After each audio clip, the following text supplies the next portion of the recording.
8. Media agencies. U.S. Agency for Global Media. Mora Namdar. Mission Statement. The mission of United States Agency for Global Media, USAGM, is to inform, engage, and connect people around the world in support of freedom and democracy. However, this mission statement does not reflect the current work of the agency. The mission is noble, but the execution is lacking. To fulfill its mission, USAGM should also aim to present the truth about America and American policy, not parrot America's adversaries' propaganda and talking points. Overview. Originally formed as the Broadcasting Board of Governors, BBG, in 1994, the BBG changed its name in 2018 to the United States Agency for Global Media. The USAGM is a sub-cabinet agency of the U.S. government with a budget of just under $1 billion. The agency oversees two government broadcasting networks, the Voice of America (VOA) and the Office of Cuba Broadcasting (OCB). USAGM also oversees 100% of the grant funding for several independent grantee organizations, including the Middle East Broadcasting Network (MBN), Radio Free Asia (RFA), Radio Free Europe, Radio Liberty (RFE-RL), and the newly formed Open Technology Fund (OTF). The Voice of America provides news and information in 48 languages to a weekly audience of more than 326 million people worldwide. For more than 80 years, VOA journalists have supplied news and information about the U.S. audience-specific regions of interest and concern, and the world at large. VOA radio and television signals are broadcast to approximately 3,500 affiliates, and satellite transmissions reach countries where free speech is banned or where civil society is under threat. VOA uses digital, web, and mobile media as well, which, while sometimes useful in propagating valuable information globally, has created specific violations of the agency's prohibition against broadcasting to the domestic U.S. audience, particularly with regard to flagrantly political content, as has been the practice with recent and current VOA content directors and managers. The network once had a generally well-received brand value, but it has deteriorated under decades of poor leadership and a loss of its once prized unbiased reporting. There are bright spots within VOA, but mismanagement and declining production values have diluted its once great reputation as a singular voice in American news broadcasting abroad. The Office of Cuba Broadcasting oversees Radio and Television Martí, a multimedia hub of news, information, and analysis that provides the people of Cuba with programs through satellite television, radio, and digital media. These programs present news and information about Cuba's oppressive government from the outside world that would otherwise be heavily restricted. The OCB remains a critical avenue of truth to the Cuban people, but has been threatened with crippling budget and operational constraints, including empathetic attitudes toward communist Cuban leadership coupled with organizational hostility toward the OCB by certain elements of USAGM leadership. During the Biden administration, the OCB has been threatened with closure, while also suffering chilling reductions in force. The Middle East Broadcasting Network is an Arabic-language news organization with a weekly audience of 27.4 million people in 22 countries in the Middle East and North Africa. The MBN consists of two television networks, radio, websites, and social media platforms. Together they deliver news and analysis on the region, American policies, and Americana. The MBN has correspondents throughout the Middle East and North Africa. Radio Free Europe, Radio Liberty is a private, non-profit, multimedia broadcasting corporation that serves as a surrogate media source in several languages and countries, including Afghanistan, Iran, Pakistan, Russia, and Ukraine. Founded in the early days of the Cold War, Radio Free Europe in 1949 and Radio Liberty in 1953, and merged in 1976.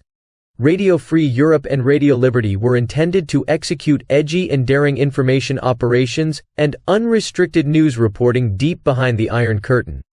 Unfortunately, like other broadcast organizations under USAGM, RFE-RL has surrendered much of its rich history to an approach that favors political trends, as opposed to operations that support and represent America abroad.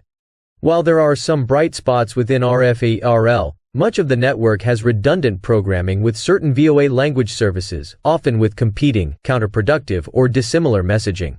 The recent addition of RFE-RL's Hungarian language service, Szabad Europa, falls outside the intended scope of RFERL's charter by targeting a democratically elected pro-American European and NATO ally.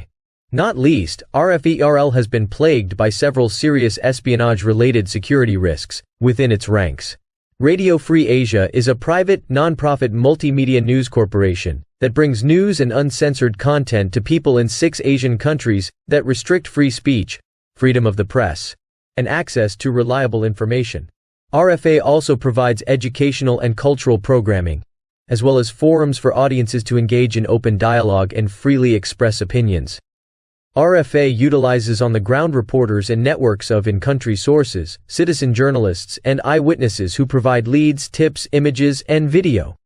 Several reports from the Office of the Inspector General (OIG) were released showing waste and self-dealing, including security vulnerabilities, and RFA leadership awarding insiders millions of dollars of grant funding. For example, as the OIG stated in one report, the then president of RFA established the Freedom to Connect Foundation, and thereafter awarded 2 contracts, totaling $1.2 million to the foundation she herself founded. Furthermore, the OIG found that RFA did not comply with federal procurement requirements for grantees. OIG identified instances in which RFA and its agents did not comply with OMB, Office of Management and Budget, conflict of interest, procurement requirements for grantees. Specifically, OIG found that RFA entered into 14 contracts, totaling $4 million, 51% of the amount of OTF-FY's 2012 and 2013 project-related contracts, with organizations that had some affiliation with either RFA officials or members of OTF Advisory Council. This same leadership proceeded to wastefully form the Open Technology Fund as its own independent grantee, with the help of USAGM senior management prior to the tenure of Trump-appointed leadership. The Open Technology Fund's goal is to provide funding to support the research, development, and implementation of Internet freedom technologies that circumvent censorship. OTF was formed under dubious circumstances by using consolidation rules to usurp the mission and funding of USAGM's pre-existing Office of Internet Freedom, OIF, which funded far more diverse technologies with much greater transparency. OTF, however, operates with far less transparency and strictly restricts funding to open-source technology. OTF does not support any technology with even partially closed-source code, notwithstanding that such closed-source code would provide more protection against hacking. Although OTF touts large user numbers, this could not be substantiated upon requests for information, and it was discovered by former senior USAGM leadership that OTF makes extremely small, insubstantial donations to much larger messaging applications and technology to bolster its unsubstantiated claims. Despite its vibrant self-lobbying and publicity efforts, OTF remains a wasteful and redundant boondoggle. Its grantee status was suspended by Trump-appointed USAGM leadership for a number of reasons, including non-compliance with its grant terms, and for actions that resulted in several fraud and waste investigations. The OIF, which predates OTF, was historically under USAGM's Office of Chief Strategy Officer, and for years had been performing the same tasks as OTF within USAGM headquarters for the benefit of all USAGM broadcast networks. With much greater transparency, OIF succeeded with fewer staff while simultaneously fielding more diverse and robust technologies. Absent a meaningful organizational impact analysis to justify the wastefulness of the decision-making process, OTF usurped the entire OIF budget and was set up as a new grantee organization. Exacerbating matters, OIF was shut down in order to provide massive grants to the opaque activities of OTF and its founding leadership, who went on a free-spending boondoggle for high-end Washington, D.C. office space, furnishings, and top salaries for its leadership team. Numerous career staff whistleblowers came forward to sound the alarm about OTF to Trump-appointed leadership, citing concerns about the OIG reports, wasteful spending, and other substantive performance matters. Nonetheless, the Biden administration reinstated OTF to full operational status and ceased all investigations immediately after assuming office. Attempts at reform. Late in the Trump administration, following the long-delayed Senate confirmation of Michael Pack as USAGM Chief Executive Officer (CEO), agency leadership rapidly initiated long-overdue and necessary reforms, including security reforms repeatedly requested by the Office of Personnel Management (OPM), and the Office of the Director of National Intelligence (ODNI) that had been ignored by USAGM leadership. Unfortunately, as was the case with the OTF, the Biden administration immediately reinstated personnel who had been fired for gross security violations, placing the agency back into its previously failed posture, one that poses a danger to national security. The firewall saga. The vital error in USAGM's current organizational cultural calculus is the agency's selective application of a journalistic firewall. The amorphous interpretation of a firewall shifts, depending on which administration is in office and who is asking questions. Although a firewall should ensure journalistic independence, it has been used without formal regulation for decades in order to shirk legitimate oversight of everything from promoting adversaries' propaganda to ignoring journalistic safety. Often, the firewall is touted when journalists are either promoting anti-American propaganda that parrots adversarial regime talking points, or promoting politically biased viewpoints in opposition to the VOA charter. Such weak oversight, alien to any other large media network or news organization, particularly one derivative of U.S. foreign policy and national security goals, was erroneously enshrined in a document known as the Firewall Regulation. The Firewall Regulation was entered into the Federal Register on the eve of the Senate confirmation of President Donald Trump's USAGM CEO, Michael Pack. It was the quintessential midnight reg designed to throttle the statutory and executive authority of the agency head. It stipulated that agency management, by standards unknown to most large broadcast companies, was forbidden from engaging in oversight and direction of content in any way, even false content. It ran counter to the law, including the Smith-Mundt Act, and it was harmful to the agency itself and to the foreign policy and national security goals of the U.S. government. Even content that went well beyond fair and accurate reporting on U.S. domestic and political problems could not be reined in by front office leadership under the Firewall Regulation. Soon VOA's White House correspondent was posting content highly critical of, and personally insulting to, the U.S. president, in contradiction of VOA's own journalistic standards, policies, and procedures. USAGM career officials considered such content sacrosanct and bravely independent journalistic content, protected by the spirit of the Firewall Regulation, despite ample evidence to the contrary. Late in the Trump administration, USAGM political leadership, following an intensive U.S. Department of Justice review, revoked the Firewall Regulation over the protests of journalistic organizations, none more vociferous than VOA itself. While the abuses of the Firewall Regulation are particularly disconcerting, they encompass just a fraction of similar overreaches of the agency's journalistic mission. Current and former USAGM VOA leadership, who wanted to maintain virtually zero accountability and oversight, waged a campaign of interference, resistance, and disinformation to stifle change at the agency. Perhaps not coincidentally, various media outlets with relationships to former and future USAGM leadership published near-daily criticisms of Trump administration appointees and also of grantee organization leaders who were appointed by CEO Pack to implement long-overdue reforms. Agency mission failure. Currently, the USAGM, by and large, is not fulfilling its mission, which remains so ill-defined and ambiguous that it enables the organization to go about its business largely unguided with little to no oversight.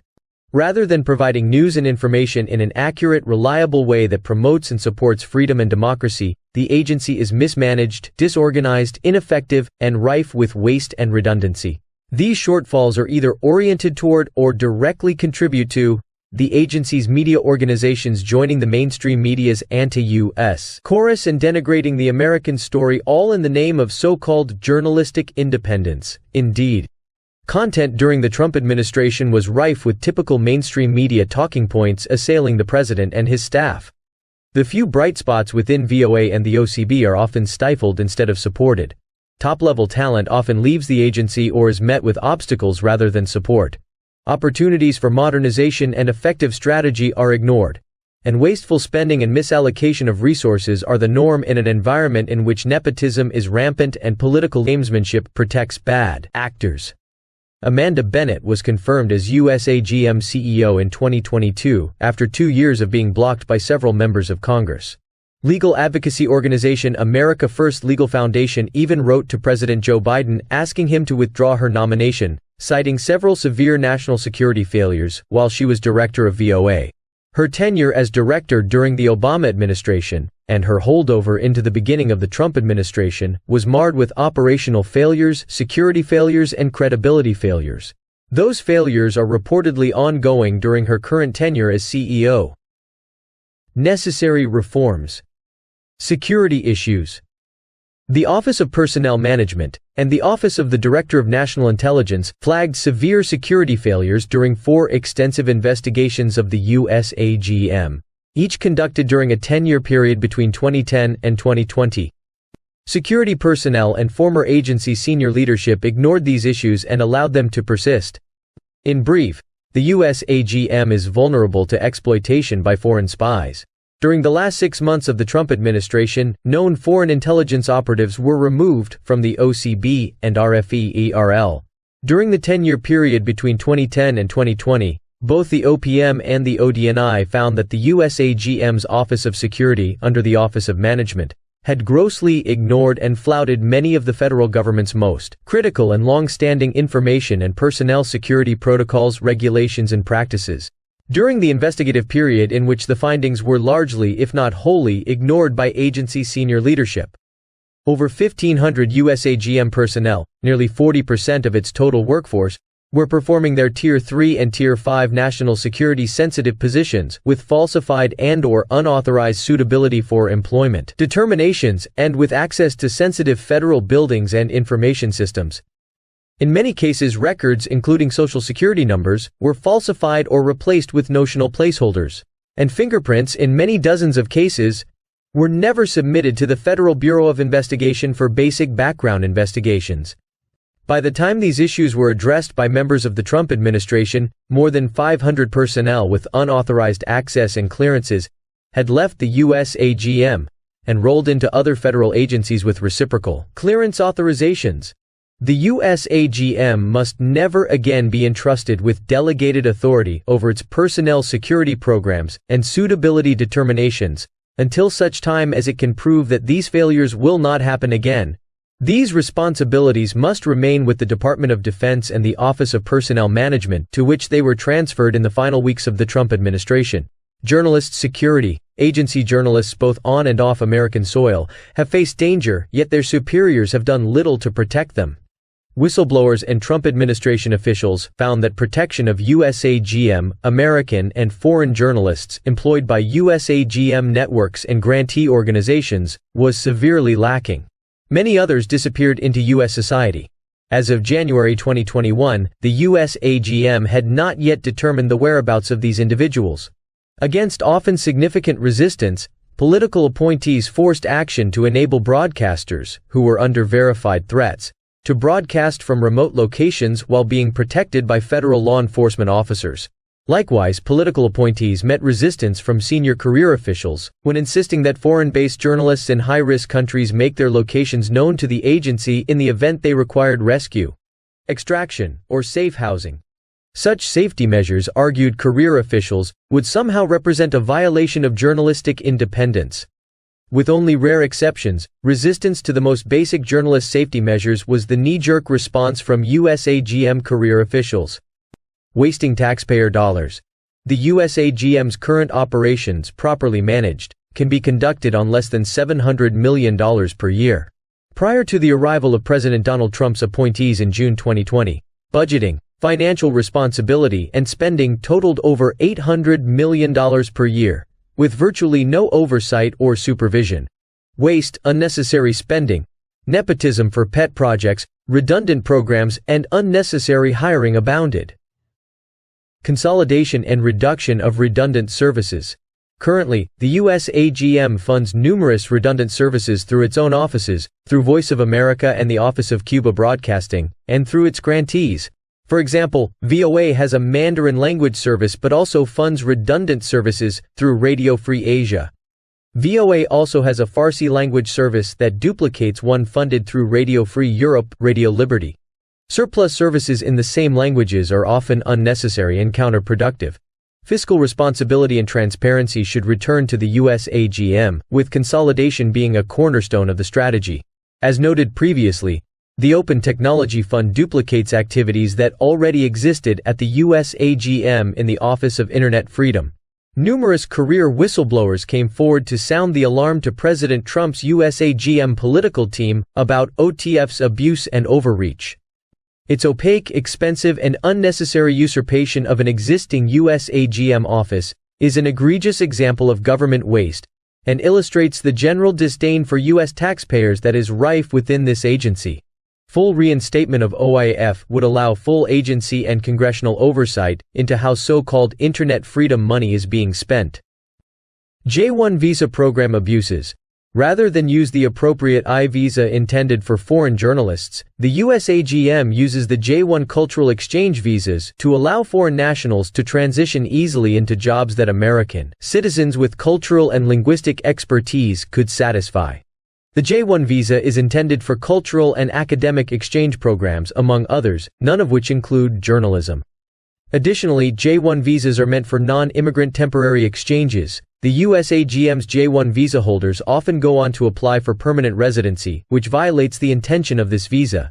Shortwave transmission upgrades and improvements. Non-web-based technologies that are proven and durable, such as shortwave radio transmission stations, have been grossly de-emphasized in budgeting in favor of newer web-based technologies. This move is dangerously short-sighted and puts the U.S. at a perilous strategic disadvantage in the event of a major conflict, particularly with Russia or China. There is great concern about the vulnerability of undersea cable trunks that make up the Internet cloud.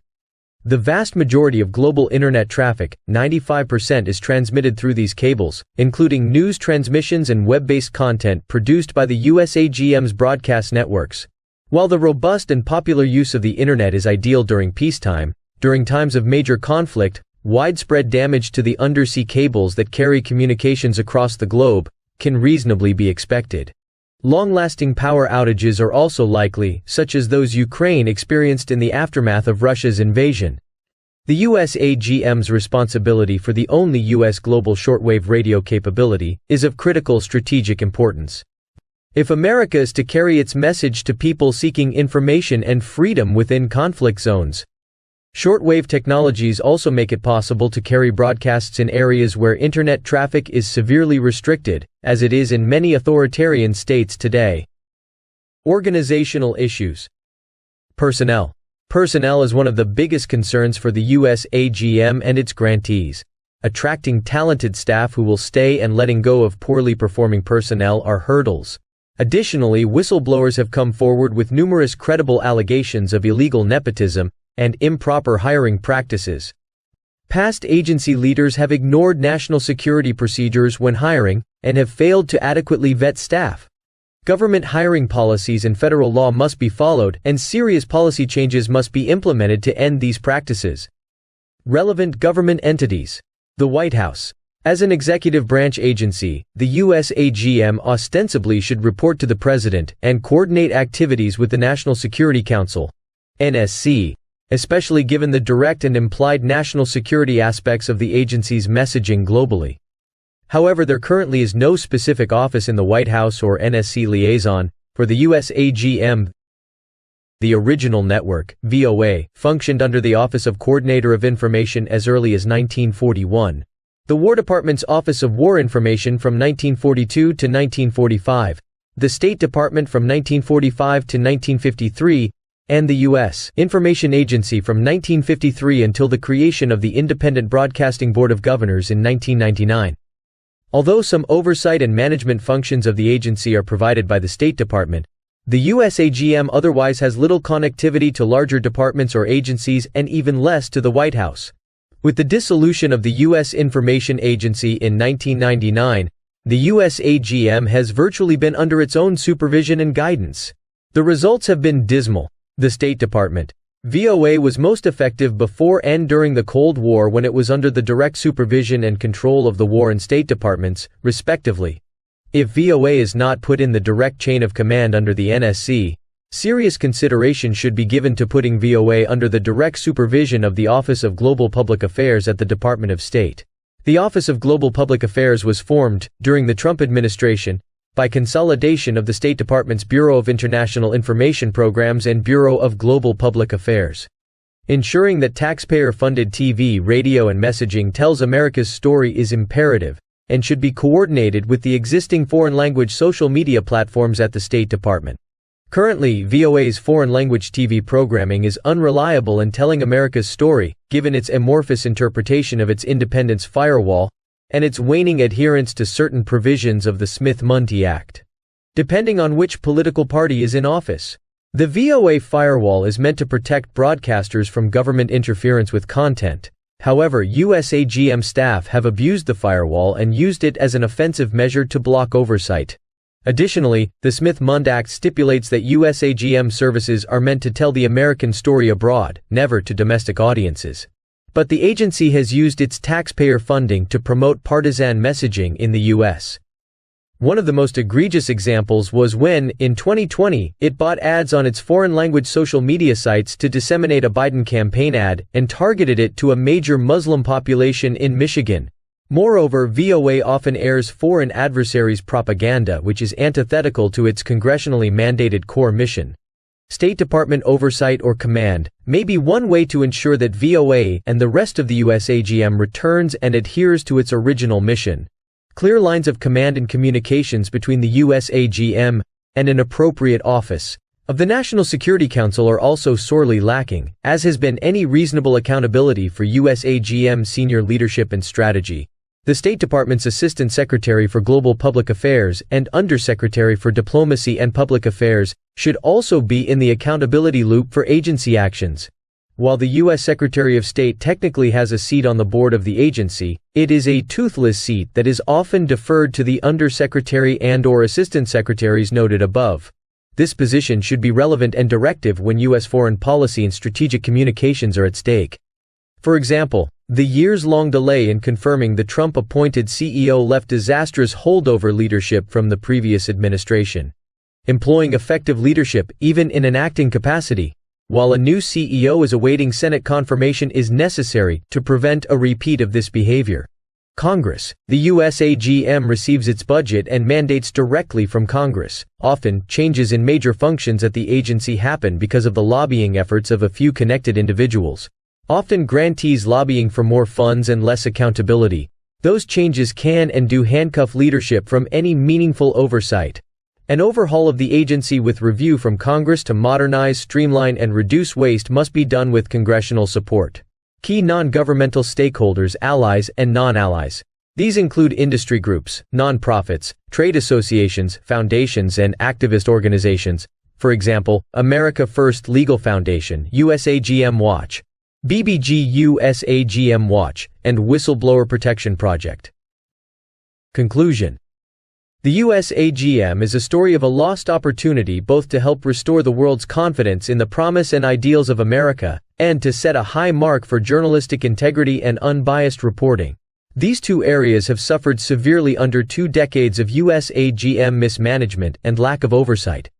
Finding solutions to these problems and the restoration of the agency's networks must be the priorities of future agency leadership. To accomplish this, the USAGM must be fully reformed top to bottom with congressional and White House support. The possibility of consolidating not only the agency's subparts, but bringing the entire agency under the supervision of the NSC, the State Department, or both would dramatically aid that reform. If the de facto aim of the agency simply remains to compete in foreign markets using anti-US talking points that parrot America's adversaries' propaganda, then this represents an unacceptable burden to the U.S. taxpayer and a negative return on investment. In that case, the USAGM should be defunded and disestablished. If, however, the agency can be reformed to become an effective tool, it would be one of the greatest tools in America's arsenal to tell America's story and promote freedom and democracy around the world. Authors note, the preparation of this chapter was a collective effort involving many individuals to whom thanks is owed. These individuals include, but are not limited to, Victoria Coates, Michael Pack, Frank Wuko, and several brave whistleblowers who prefer not to be named. Their efforts were integral to the chapter and are greatly appreciated. Corporation for Public Broadcasting. Mike Gonzalez. Every Republican president since Richard Nixon has tried to strip the Corporation for Public Broadcasting, CPB, of taxpayer funding. That is significant not just because it means that for half a century, Republican presidents have failed to accomplish what they set out to do, but also because Nixon was the first president in office when National Public Radio, NPR, and the Public Broadcasting Service, PBS, which the CPB funds, went on air. In other words, all Republican presidents have recognized that public funding of domestic broadcasts is a mistake. As a 35-year-old lawyer in the Nixon White House, one Antonin Scalia warned that conservatives were being confronted with a long-range problem of significant social consequences, that is, the development of a government-funded broadcast system similar to the BBC. All of which means that the next conservative president must finally get this done and do it despite opposition from congressional members of his own party if necessary. To stop public funding is good policy and good politics. The reason is simple. President Lyndon Johnson may have pledged in 1967 that public broadcasting would become a vital public resource to enrich our homes, educate our families, and to provide assistance to our classrooms, but public broadcasting immediately became a liberal forum for public affairs and journalism. Not only is the federal government trillions of dollars in debt and unable to afford the more than $500 million squandered on leftist opinion each year, but the government should not be compelling the conservative half of the country to pay for the suppression of its own views. As Thomas Jefferson put it, to compel a man to furnish contributions of money for the propagations of opinions which he disbelieves and abhors, is sinful and tyrannical. A demonstrated pattern of bias. Conservatives will thus reward a president who eliminates this tyrannical situation. PBS and NPR do not even bother to run programming that would attract conservatives. As Pew Research demonstrated in 2014, 25% of PBS's audience is mostly liberal, and 35% is consistently liberal. That is 60% liberal compared to 15% conservative, 11% mostly conservative, and 4% consistently conservative. NPR's audience is even to the left of that, with 67% liberal, 41% consistently liberal, and 26% mostly liberal, compared with 12% conservative, 3% and 9% consistently conservative, and mostly conservative, respectively. That may be an acceptable business model for MSNBC or CNN, but not for a taxpayer-subsidized broadcaster. Defunding through the budgetary process. Cutting off the CPB is logistically easy. The solution lies in the budgetary process. In 2022, the CPB submitted to the Labor, Health and Human Services, Education, and related agencies subcommittees of the House and Senate Appropriations Committees its budget justification for fiscal year 2023. In it, the CPB requested that Congress give it a $565 million advance appropriation, a $40 million increase compared to its FY 2022 funding. Unlike most other agencies, the CPB receives advance appropriations that provide them with funding 2 years ahead of time, which insulates the agency from Congress's power of the purse and oversight. This special budgetary treatment is unjustified and should be ended. The 47th president can just tell the Congress, through the budget he proposes and through personal contact, that he will not sign an appropriation spending bill that contains a penny for the CPB. The president may have to use the bully pulpit, as NPR and PBS have teams of lobbyists who have convinced enough members of Congress to save their bacon every time their taxpayer subsidies have been at risk since the Nixon era. Defunding CPB would by no means cause NPR or PBS or other public broadcasters that benefit from CPB funding, including the even further to the left Pacifica Radio and American Public Media, to file for bankruptcy. The membership model that the CPB uses, along with the funding from corporations and foundations that it also receives, would allow these broadcasters to continue to thrive. As George Will wrote, if Sesame Street programming were put up for auction, the danger would be of getting trampled by the stampede of potential bidders. Indeed, Sesame Street is on HBO now, which shows its potential as a money earner. Public interest versus privilege. Stripping public funding would of course mean that NPR, PBS, Pacifica Radio, and the other leftist broadcasters would be shorn of the presumption that they act in the public interest and receive the privileges that often accompany so acting. They should no longer, for example, be qualified as non-commercial education stations, NCE stations, which they clearly no longer are.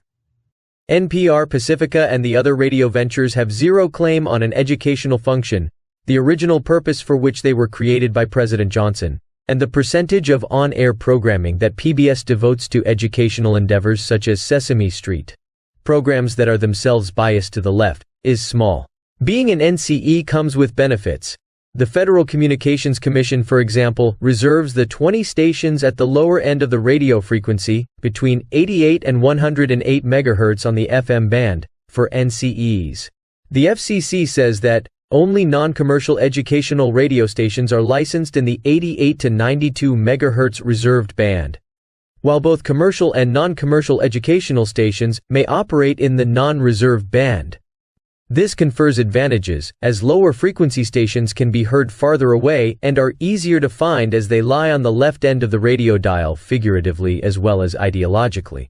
The FCC also exempts NCE stations from licensing fees.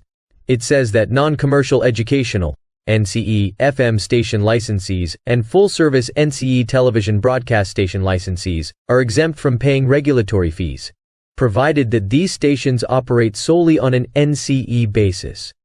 NPR and PBS stations are in reality no longer non-commercial, as they run ads in everything but name for their sponsors. They are also non-educational. The next president should instruct the FCC to exclude the stations affiliated with PBS and NPR from the NCE denomination, and the privileges that come with it.